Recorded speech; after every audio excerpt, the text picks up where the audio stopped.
Eh bien salut à toi, peut-être que tu dois te demander mais pourquoi a-t-il un appui-tête? C'est parce que on fait une vidéo sur Luca. Parce que j'ai un torticolis.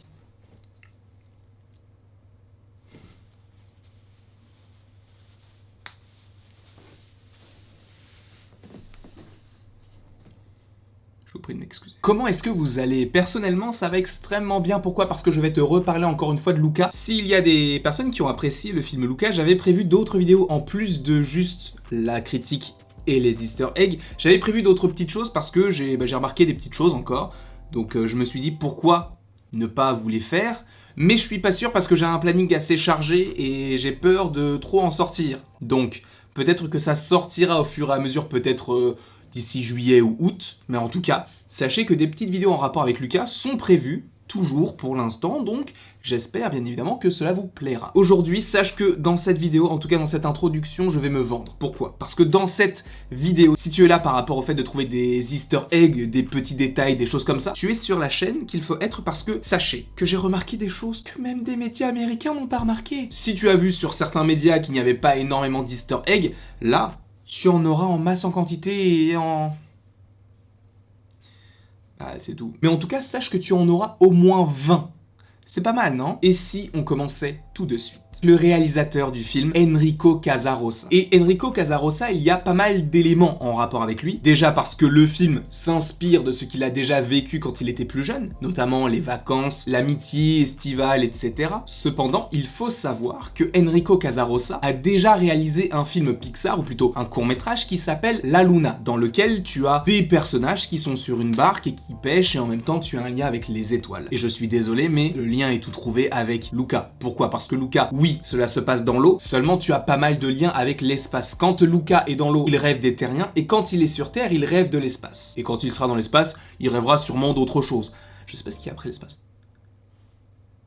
C'est une question que l'on peut se poser, bien évidemment. Mais en tout cas, t'as ces différents paliers qui sont proposés, et des paliers que l'on peut retrouver également donc dans le court-métrage La Luna, dans lequel il y a pas mal de références par rapport à l'univers, par rapport à l'eau, etc. Notamment le fait que Luca lise un livre en rapport avec l'univers qui s'appelle l'Universo, donc l'univers en italien. De plus, en rapport avec le réalisateur, alors je ne sais pas si c'est en lien avec toutes les versions du film, en tout cas par rapport au langage, mais vous savez, quand Luca récupère tous les petits poissons, il y en a un qui s'appelle Enrico, et peut-être que c'est une référence à Enrico Casarosa, donc le réalisateur du film. Ensuite, toujours dans l'eau, comment les parents de Luca l'appellent-ils? Ils lui disent « Bonjour Bubule ». Et peut-être que Bubule te dit quelque chose, parce que c'est tout simplement le petit mot que donne l'un des poissons de l'aquarium dans Nemo à ses bulles. Il dit « Mes bubules ». Est-ce que c'est une référence ou pas? En tout cas, moi, ça m'y a fait penser, et sachez qu'il y a pas mal de petites références au monde de Nemo, en tout cas de ce que j'ai trouvé. D'ailleurs, pour rester dans cet univers donc de Nemo, normalement, il me semble bien que sur une affiche, tu as un personnage qui est quand même pas mal présent. Pas du tout,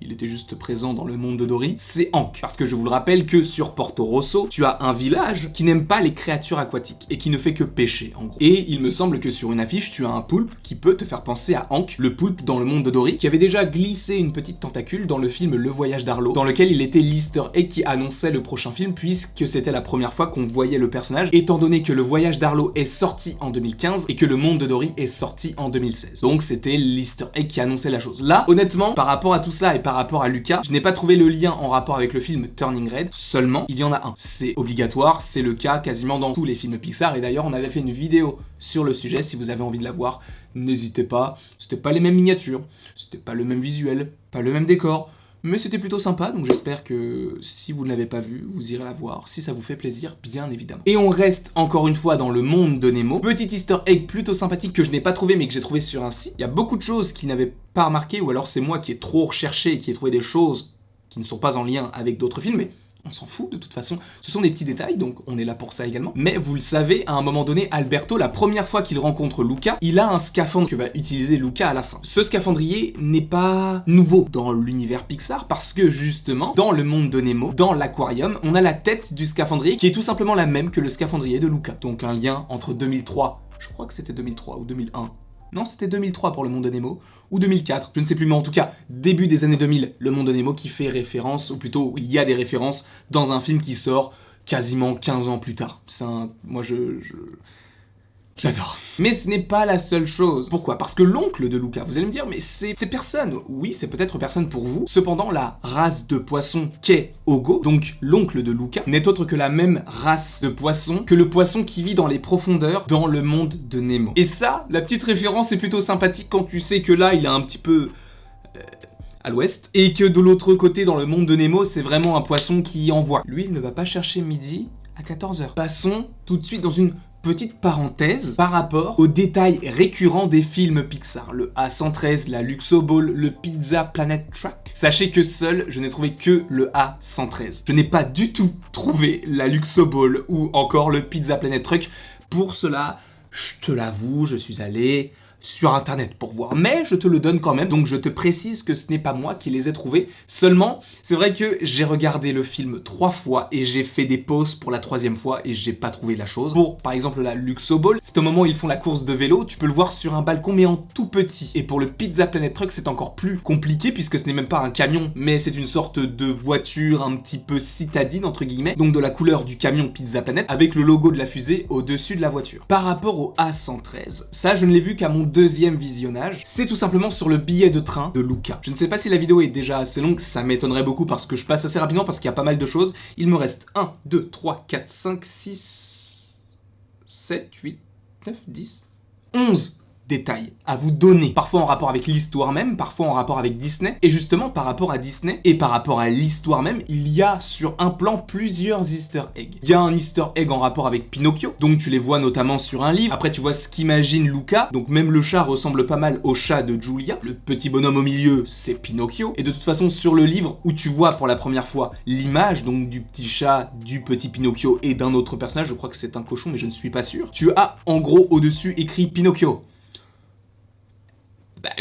Oui, ça paraît logique du coup. Toujours dans cette même scène où Giulia en apprend énormément sur la Terre à Luca, tu as la valise de Giulia qui est ouverte. Donc tu sais que c'est bientôt entre guillemets la fin de l'été et qu'elle va bientôt partir et que là, en fait, elle va juste faire la course puis après revoir sa mère à Genoa. Déjà, sa valise est au pied de son lit et au pied de sa valise, il y a une petite peluche qui ressemble étrangement à Donald Duck. Petite référence à Disney, plutôt sympathique. Ça, je l'ai vu, j'étais très content parce que je me suis dit, oh c'est cool, mais après je me suis dit, bah j'aime pas trop en fait le personnage. Vous avez dorénavant la petite référence à Donald Duck dans le film Luca. Cependant, ensuite, dans la valise, tu vois une petite photo. Et si tu arrives à zoomer, même si c'est extrêmement pixelisé, tu arrives à voir 2 personnages, et notamment un plus petit et un plus grand. Sachant que sa valise, c'est pour rentrer chez elle, on peut imaginer que sur la photo, et c'est même pas, on peut imaginer, c'est qu'on le suppose grandement, c'est tout simplement Giulia petite avec sa maman. Ça peut rajouter un petit crédit au fait qu'on puisse la voir par la suite, si jamais il y a un Luca 2, ou une série sur Luca. Ensuite, pour un petit easter egg un petit peu farfelu, tu as à un moment donné dans le salon, plutôt dans la salle à manger de Giulia et de Massimo, un petit vase avec des fleurs oranges. Je ne sais pas quelle sorte de fleurs cela est. Cependant, ce que l'on peut signifier par rapport à cela, c'est que les pétales sont oranges. Seulement, est-ce que tu te souviens de pétales oranges dans l'univers Pixar? Oui, possiblement. Pourquoi? Parce que les pétales oranges sont servis dans le film Coco pour, tu sais, faire les promesses, retourner dans le monde des vivants, etc.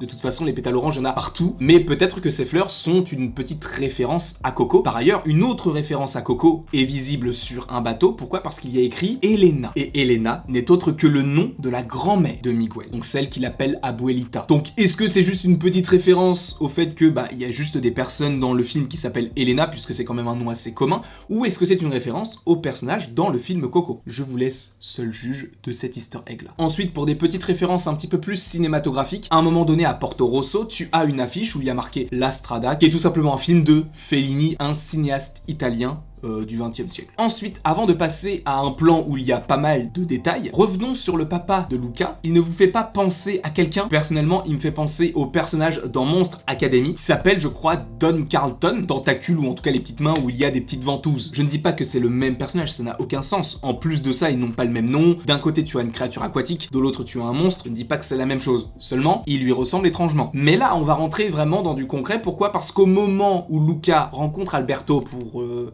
la deuxième fois. Enfin, du coup, c'est pas une rencontre, mais où il le revoit. Il va dans la petite tour où habite Alberto. Et dans cette petite tour, il y a des petites choses assez intéressantes. Tu y trouves par exemple la botte du film Wall-E dans laquelle il y a l'arbre à planter. Tu as également le chapeau de Carl Fredricksen. Tu as également la machine à écrire d'Anton Ego. Tu as aussi le tourne-disque que l'on a déjà vu plusieurs fois dans le film, qui n'est autre que le tourne-disque dans le film Là-haut. Donc ça fait quand même pas mal de références. Je ne sais pas ce que tu en penses. N'hésite pas à me le mettre en commentaire, bien évidemment. Voilà, en tout cas, toutes les petites références, tous les petits détails que je voulais vous donner dans cette vidéo et j'espère qu'elle vous aura plu. Bien évidemment, n'hésitez pas à l'aimer, à la partager, à la commenter et à vous abonner si cela vous fait envie. Bien évidemment, vous faites comme vous voulez.